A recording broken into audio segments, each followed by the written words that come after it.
Hello friends, learn C by example series का ये fifth part है और इस पार्ट में हम जो ऑलरेडी कॉन्सेप्ट्स हमने सीखे हैं उन्हीं के ऊपर बिल्ड अपॉन करेंगे और सी लैंग्वेज के कुछ और प्रोग्राम्स पे हम वर्क करेंगे। सो ये लिस्ट ऑफ प्रोग्राम्स हमारे सामने है जिसमें कि पहला प्रोग्राम है find sum of series 1 1/2 1/3 so on up till 1/n। Next है find sum of series 1/2 2/3 3/4 so on up till n upon n+1। Third program है find factorial of a number. Fourth है find sum of series 1/1 factorial 1/2 factorial 1/3 factorial up till 1/n factorial. और fifth program है print multiplication table of a number. अब सबसे पहले हम visual studio code में चल के पहला वाला प्रोग्राम टेकअप करते हैं, find sum of series 1/2 1/3 up to 1/n। So यहाँ पे प्रोसीजर जो फॉलो करेंगे, पहले तो स्केलेटल स्ट्रक्चर हम कॉपी कर लेंगे और इस जो प्रोग्राम है उसे हम नेम दे देते हैं सीरीज 2। पिछले वीडियो में हमने एक सीरीज का सम प्रिंट करने वाला ये एक वीडियो किया था, एक प्रोग्राम किया था। तो इन केस हम सेम फोटो यूज़ कर रहे हैं तो ये यूनिक नेम ठीक रहेगा। तो सीरीज 2.c हम यहाँ पे नेम दे देते हैं इसका और स्केलेटल कोड यहाँ पे कॉपी करके प्रोग्रामिंग स्टार्ट करते हैं। अब यहाँ पे सबसे पहला पार्ट जो प्रोग्राम का रहता है वो वेरिएबल डिक्लेरेशन रहता है। तो फ्लोट टाइप वेरिएबल्स हम सभी के सभी ले लेते हैं। आई जो है लूप कंट्रोल करने के लिए वेरिएबल लेंगे हम। उसके बाद एन वेरिएबल जो है वो टोटल नंबर ऑफ टर्म्स जिनका की समेशन करना है हमने सीरीज में, क्योंकि देयर आर एन टर्म्स तो एन में से कितने टर्म्स हमें समेशन करना है, ऐसे मान लेते हैं 5 टर्म्स या 10 टर्म्स, वो हम एन वेरिएबल में स्टोर करेंगे। उसके बाद टर्म वेरिएबल है जिसके अंदर करंट टर्म, जब हम लूप थ्रू कर रहे होंगे तो जो करंट टर्म है ith टर्म जो है उसको कैलकुलेट करने के लिए हम टर्म वेरिएबल को यूज़ करेंगे। और फाइनली सम वेरिएबल के अंदर हम n टर्म्स का सम क्यूमुलेट या टोटल करेंगे। अब यूज़र को एक मैसेज स्क्रीन पे हम देते हैं, एंटर द लिमिट, जिसमें user number of terms specify कर देगा कितने टर्म्स का समेशन उसे चाहिए। और ये वैल्यू हम स्कैनर फंक्शन के थ्रू n वेरिएबल में स्कैन कर लेते हैं और फिर अपना लूप रन करते हैं। i की इनिशियल वैल्यू लूप में स्टार्टिंग में 1 से लेकर i की जो क्लोजिंग वैल्यू है वो n रहेगी और इंक्रीमेंट बाय 1 लूप के हर आइटरेशन पे हम i की वैल्यू करेंगे। फॉर लूप के अंदर जो हमें करना है, प्रोसेसिंग करनी है, एक तो हमें करंट टर्म कैलकुलेट करना है। सो हम यहाँ पे देख रहे हैं कि एवरी टर्म, अगर हम यहाँ पे सीरीज के टर्म्स को स्टडी करते हैं तो हर टर्म जो है 1/n है। अगर n जो है वो current iteration of the loop है तो 1 दैट नंबर जब हम करेंगे तो हमें करंट टर्म उस लूप के आइटरेशन का मिल जाएगा। So term equal to 1/i means the current loop variable, the current iteration. और फिर sum equal to sum plus term, जिसका शॉर्ट हैंड नोटेशन यूज कर रहा हूं मैं यहाँ पे, sum equal sum plus term. So looping होने के बाद सम वेरिएबल के अंदर हमें टोटल उतने टर्म्स जितने स्पेसिफाई किए उनकी वैल्यू हमें मिल जाएगी और प्रिंटफ स्टेटमेंट के थ्रू हम ये वैल्यू यूजर को डिस्प्ले कर सकते हैं। सम ऑफ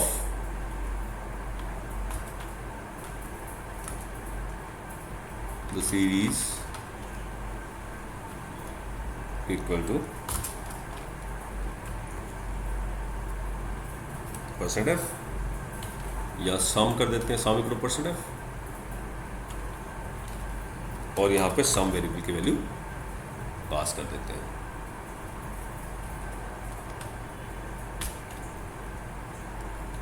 अब इस प्रोग्राम को कंपाइल करके जब हम रन करेंगे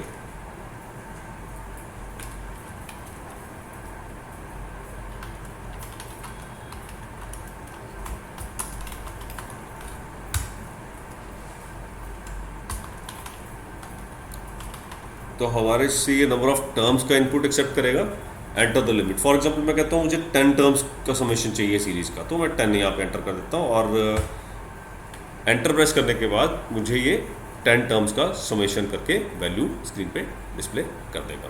अब सिंपलेस्ट पॉसिबल मैं लेता हूँ 2 टर्म्स का समेशन। मैं फिर से रन करता हूँ इस प्रोग्राम को और मैं कहता हूँ एंटर द लिमिट 2। और टू टर्म्स का जो वैल्यू है वो मुझे 1.5 यहाँ पे प्रोग्राम कैलकुलेट करके डिस्प्ले कर रहा है। अगर मैं इसे मैनुअली कैलकुलेट करना चाहता हूँ तो बहुत ईजी है। टू टर्म्स क्या है, 1 प्लस 1/2, सो 1/2 क्या है 0.5, सो 1 प्लस 0.5 इज 1.5। तो हम वेरीफाई कर सकते हैं कि प्रोग्राम की आउटपुट हमारी मैनुअली कैलकुलेट आउटपुट से मैच कर रही है। सो ये प्रोग्राम करने के बाद हम नेक्स्ट प्रोग्राम पे चलते हैं, जो है sum of series 1/2, 2/3, 3/4 up till n/n+1।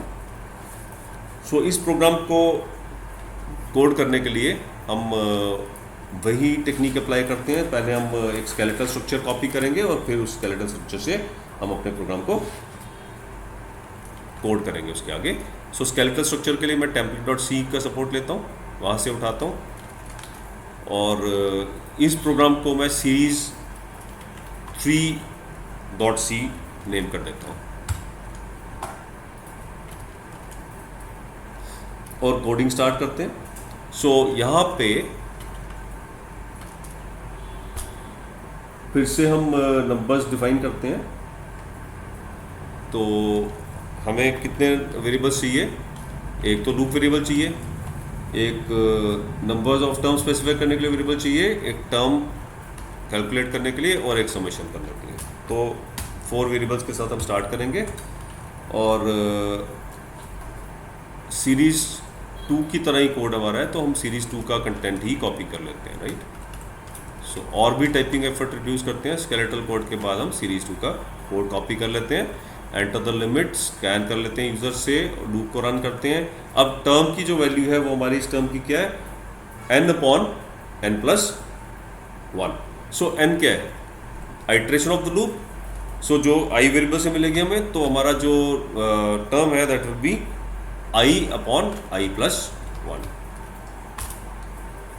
n/n+1। सो ये प्रोग्राम कंपाइल करते हैं हम और रन करते हैं। सबसे पहले कंपाइलेशन करेंगे। So compilation of series 3.c to series 3 और सक्सेसफुल कंपाइलेशन होने के बाद हम इसे रन करेंगे। Enter the limit means the number of terms. So मैं कहता हूँ कि मुझे 5 टर्म्स का समेशन चाहिए, तो मैं 5 यहाँ पे एंटर कर देता हूँ। सो प्रोग्राम मुझे 5 टर्म्स का सम कैलकुलेट करके स्क्रीन पे डिस्प्ले कर देगा। फिर से मैं इसका रन करता हूँ, ट्रायल रन, और इस बार मैं नंबर ऑफ टर्म्स कम कर देता हूँ। मैं कहता हूँ 1/2 प्लस 2/3 चाहिए मुझे, राइट। सो मैं फिर से रन करता हूँ, मुझे 2 टर्म्स का समेशन चाहिए। सो 1.16667 ये हमारा 2 टर्म्स का समेशन है। तो ये सेकंड प्रोग्राम करने के बाद हम चलते हैं अपने थर्ड प्रोग्राम पे। थर्ड प्रोग्राम हमारा है find factorial of a number. अब नंबर का फैक्टोरियल, पहले तो हमें कॉन्सेप्ट पता होना चाहिए, मैथमेटिकल कॉन्सेप्ट की फैक्टोरियल जो है वो कॉन्सेप्ट क्या है फैक्टोरियल, राइट। सो ये करने के लिए मैं फिर से सीरीज 3 का कोड कॉपी कर लूँगा, जहाँ पे फॉर लूप भी मुझे मिल जाएगा, और इस प्रोग्राम का नेम जो है वो मैं फैक्टोरियल रखने वाला हूँ। तो factorial.c हमारी फाइल का नेम है, और मैंने कोड जो है वो कॉपी यहाँ पे कर लिया सीरीज 3 वाले प्रोग्राम का। अब रेलिवेंट चेंजेस मैं यहाँ पे करूँगा। मुझे कौन कौन से वेरिएबल चाहिए, यहाँ पे मुझे एक नंबर वेरिएबल चाहिए, एक आई वेरिएबल चाहिए, और एक फैक्टोरियल के लिए फैक्ट वेरिएबल चाहिए। यहाँ टर्म की जगह मैं फैक्ट वेरिएबल ले लेता हूँ, और मुझे समेशन नहीं करनी क्योंकि, तो सम वेरिएबल यहाँ पे नहीं चाहिए। तो आई एन ओ फैक्ट मैंने 3 वेरिएबल्स यहाँ पे ले लिए, और ये सभी मुझे इंटीजर टाइप चाहिए। फैक्टोरियल इंटीजर में कैलकुलेट करूँगा, इंटीजर टाइप आउटपुट रहेगी इसकी। मैसेज स्क्रीन पे डिस्प्ले करूँगा, एंटर द। अब मुझे फैक्टोरियल चाहिए एक नंबर का, सो मैं एंटर द लिमिट की जगह ये मैसेज जो है ना, इसको थोड़ा चेंज करता हूँ, एंटर द नंबर, और वो नंबर यूज़र से इनपुट ले लेता हूँ। वो नंबर जो इंटीजर टाइप रहेगा, सो scanf %d, और n में वो नंबर मैंने रिसीव कर लिया, रीड कर लिया, और फिर मैं लूप रन करूँगा i = 1, i n, i increment. अब फैक्टोरियल जो है ये कैलकुलेट करने के लिए किसी भी नंबर का फैक्टोरियल क्या होता है वो समझने के लिए हम चलते हैं एक सिंपल से एग्जांपल पे। तो मैं यहाँ पे आपको यहीं पे टाइप कर देता हूँ प्रोग्राम के अंदर एक्सप्लेन करने के लिए। सो मैं कहता हूँ फैक्टोरियल ऑफ 5 अगर लेना है मुझे, तो फैक्टोरियल ऑफ 5 रहता है 5 × 4 × 3 × 2 × 1। सो ये मैथमेटिकल फॉर्मूला है फैक्टोरियल कैलकुलेट करने वाला। तो इन केस यहाँ पे मैं n की वैल्यू 5 देता हूँ तो मुझे मालूम है कि लूप को मुझे 5 टाइम्स रन करना है और every iteration of the loop मुझे फैक्ट वेरिएबल को लूप वेरिएबल से मल्टीप्लाई करना है। तो initial value of the fact variable को लूप की वैल्यू से मल्टीप्लाई करना है। तो उसके लिए फैक्ट वेरिएबल को मैं एग्जिस्टिंग वैल्यू को लूप वेरिएबल से मल्टीप्लाई करूंगा। कहने का मतलब fact equal to fact into the loop variable. अब इसका शॉर्ट हैंड नोटेशन भी है, तो मैं कहता हूं fact star equal to I. So means fact equal to initial value of the fact variable into the value of the I variable in every iteration of the loop. तो ये इस technique से हर इटरेशन में fact में initial value के साथ अगली वाली वैल्यू मल्टीप्लाई होकर क्यूमुलेट होती जाएगी और फाइनली जब लूप रन हो जाएगी तो हमारा फाइनल जो आउटपुट है, फाइनल जो कैलकुलेट वैल्यू है वो हमारी फैक्ट वेरिएबल के अंदर एग्जिस्ट करती है। तो मैसेज में हम देंगे फैक्टोरियल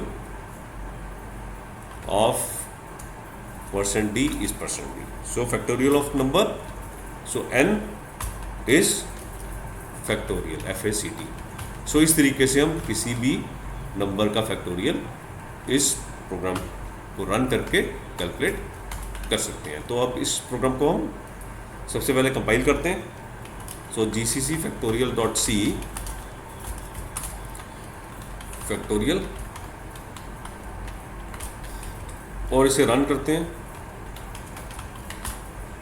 सबसे पहले मैं इसे थोड़ा सिंपल वैल्यू देता हूँ, 3 नंबर्स देता हूँ फैक्टोरियल कैलकुलेट करने के लिए। सो फैक्टोरियल ऑफ 3 इज 6। सो 3 का फैक्टोरियल क्या होता है 3 into 2 into 1। So 3 into 2 is 6, 6 into 1 is 6, right. अब मैं कहता हूँ फैक्टोरियल मुझे 5 का कैलकुलेट करना है, तो फैक्टोरियल ऑफ 5 इज 120। इसी तरह से किसी भी इंटीजर वैल्यू का मैं फैक्टोरियल इस प्रोग्राम को रन करके कैलकुलेट कर सकता हूँ।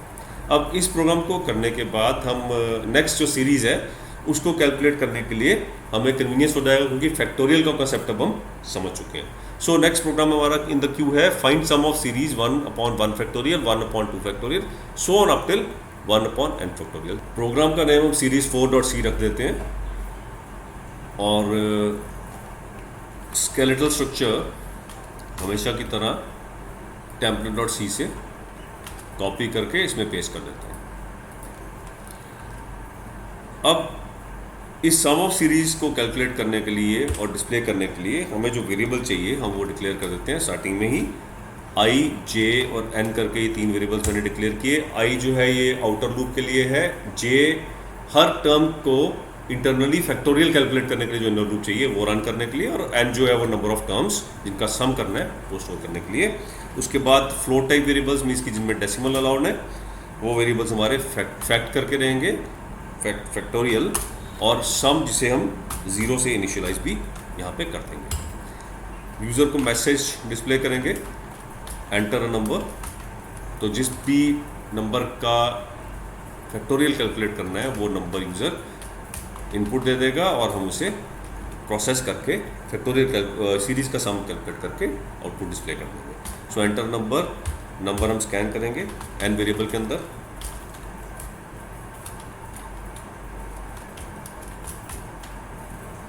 और फिर इस n वेरिएबल को अपर लिमिट रख के हम आउटर लूप चलाएंगे। For i equal to 1, i less than equal to n, increment i। और सीरीज़ की हर टर्म में हमें उस टर्म में एक फैक्टोरियल वैल्यू कैलकुलेट करनी है जो कि i का फैक्टोरियल है। तो अगर टर्म 1 है तो 1 का फैक्टोरियल, 2 है तो 2 का factorial, so on up till the nth term of the series. So इसके लिए हमें एक फैक्ट वेरिएबल को पहले तो इनिशियलाइज करना पड़ेगा y1, और फिर एक इनर लूप रन करनी पड़ेगी जहाँ पे j वेरिएबल की वैल्यू हम 1 से स्टार्ट करेंगे। j की वैल्यू की अपर लिमिट रहेगी करंट टर्म, क्योंकि जिस भी टर्म पे है वही उसी टर्म का फैक्टोरियल कैलकुलेट करना है। तो अगर फर्स्ट टर्म पे हो तो i फैक्टोरियल, तो i will be the upper limit, second term पे हो तो 2 will be the upper limit, and so on and so forth. So j is less than equal to i, और j को increment करूँगा loop में, और processing के अंदर हमें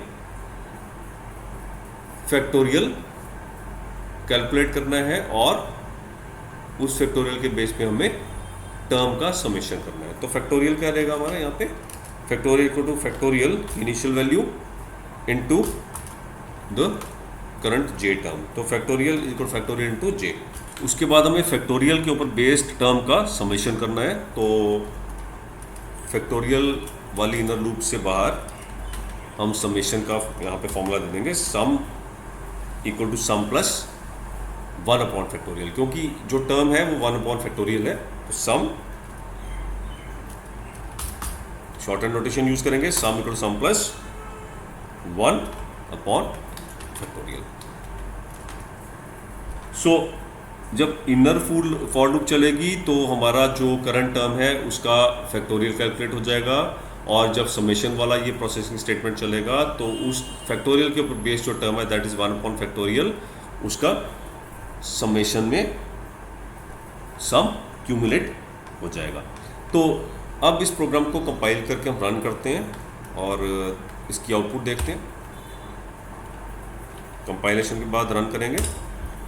सो एंटर अ नंबर, 5 टर्म्स का सम हम ले लेते हैं। तो sum of 5 terms of the series equal to 1.71667। इस तरीके से हम कितनी भी टर्म्स ले सकते हैं जितनी हमें चाहिए, और ये जो प्रोग्राम है इस सीरीज के उतने टर्म्स को ऐड करके सम कैलकुलेट करके हमें डिस्प्ले कर देगा। तो आप अब ऐसे देंगे तो sum of 2 terms of the series equal to 1.5। So और अब 10 टर्म्स का भी सम निकाल सकते हैं। So enter number 10। So the sum of 10 terms of the series equal to 1.71828।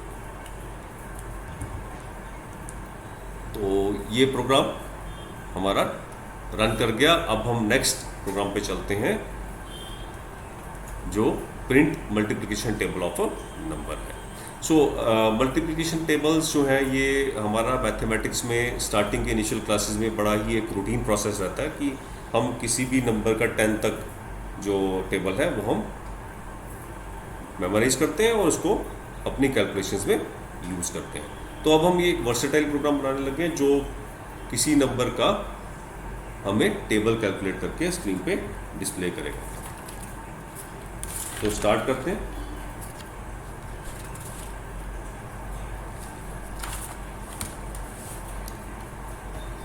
सो इस प्रोग्राम को हम टेबल डॉट सी नेम कर देते हैं और स्केलेटल स्ट्रक्चर जो है वो कॉपी करते हैं टेम्पलेट डॉट सी से, और इसमें सबसे पहले हम वेरिएबल्स डिक्लेयर करते हैं और हम देखेंगे कितने वेरिएबल्स हमें यहाँ पे चाहिए। एक तो लूप कंट्रोल वेरिएबल चाहिए आई, और दूसरा नंबर चाहिए जिसका टेबल हम प्रिंट करने वाले हैं। तो हम वेरिएबल्स को उसी तरह से नेम दे देंगे इंट आई कॉमा नम, और यूज़र से नंबर इनपुट लेंगे, किस नंबर का टेबल चाहिए उसे, एंटर द नंबर।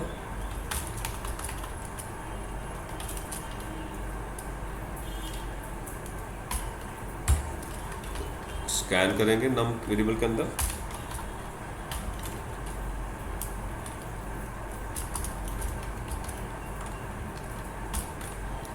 और फिर इस नंबर को यूज करके लूप रन करेंगे for I equal to 1, I less than equal to 10। हम इस नंबर का 10 तक का टेबल प्रिंट करने वाले हैं, आई इंक्रीमेंट,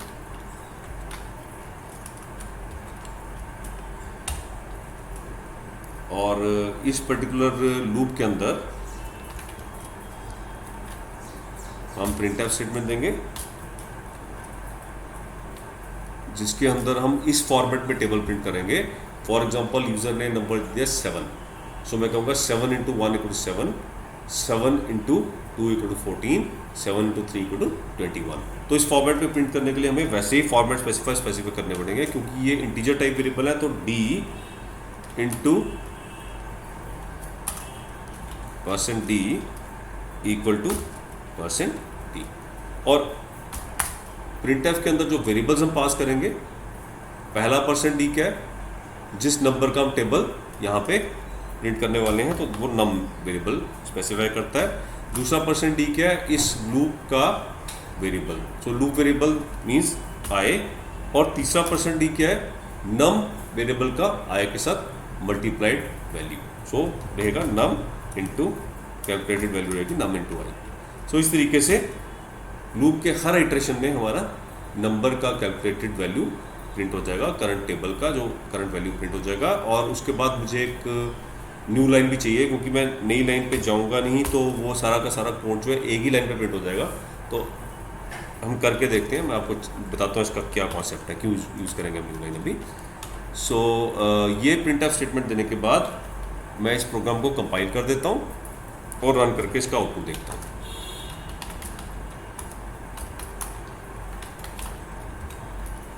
सक्सेसफुली कंपाइल होने के बाद मैं इसको रन करता हूँ और एंटर द नंबर, तो जैसे मैंने एग्जांपल में 7 बोला था, 7 ही एंटर कर देते हैं। सो हम यहाँ पे देख रहे हैं कि 7 × 1 = 7, 7 × 2 = 7, मतलब इस तरीके से ये यहाँ पे प्रिंट हो रहा है। एक तो इसमें हम देख रहे हैं कि इसमें एक बग भी है कि वो नंबर ही डिस्प्ले कर रहा है, आई वैल्यू यहाँ पे डिस्प्ले नहीं हो रही। और दूसरा जो वैल्यू सारी एक साथ ज्वाइन हो गई है, इसको अवॉइड करने के लिए हम क्या करेंगे, यहाँ पे एक स्पेशल कैरेक्टर हम प्रिंटफ के अंदर देंगे फॉर्मेट स्पेसिफायर के साथ, जिसे हम न्यू लाइन कैरेक्टर कहते हैं। \n से डिनोट होता है वो। सो \n से देने से क्या होगा कि हर लाइन के प्रिंट के एंड में एक न्यू लाइन कैरेक्टर इंसर्ट हो जाएगा, एक नई लाइन इंसर्ट हो जाएगी। तो अगला वाला जो आउटपुट है लूप का वो अगली लाइन पे आएगा। सो हम देख रहे हैं कि जो हमारा रिजल्ट है ना वो सही डिस्प्ले नहीं हो रहा। तो यहाँ पे क्या गलती मैं देख पा रहा हूँ कि मैंने आई की जगह यहाँ पे 1 टाइप कर दिया है। सो num × i करना था मुझे, सो ताकि लूप की हर आइटरेशन के साथ वो कैलकुलेटेड वैल्यू चेंज हो। सो 7 × 1, 7 × 2, सो ऑन अप टिल 7 × 10। सो फिर से कंपाइल करता हूँ ऐसे, और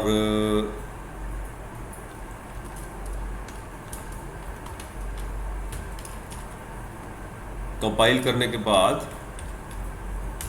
रन करता हूँ और 7 ही फिर से नंबर देता हूँ। तो अब मेरी जो आउटपुट है यहाँ पे आप देख रहे हैं, आउटपुट मेरी ठीक से डिस्प्ले होगी, कैलकुलेट भी होगी और डिस्प्ले भी होगी। सो 7 का टेबल यहाँ पे अप टू 10 मेरा कैलकुलेट होकर स्क्रीन पे डिस्प्ले हो गया।